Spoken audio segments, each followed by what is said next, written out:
आयौ मोदोमो नों बारफुनाय समाव समायोमोन नों अराय गेवलाङै सिखिरि बामब्लेमाफोरजों नों बिदै सोबजानो लुबैयोमोन आंबो नोंखौ अराय बे बुहुमाव नों आंजों लोगोसे गेलेजानो दसेनो बे बुहुमनिफ्राय मानो गोमोरलांखो मानोथो नों दसेनो रानलांखो नों समायना बिबार नोंनि बे गेवलां बारफुनाय समाव नोंखौ नुयोब्ला नोंनि बे मोदोमफ्रुनाय समाव सोरगिदिं थानाय फाइलि गांखंखौ नुयोब्ला जायोमोन आंहा गोसोआ आनि थानि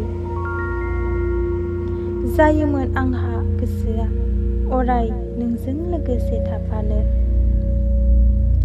मानोथो नों रानलांखो बिबार मानोथो नों आंखौ नागारलांखो मानो नों स्रय सिरिलांखो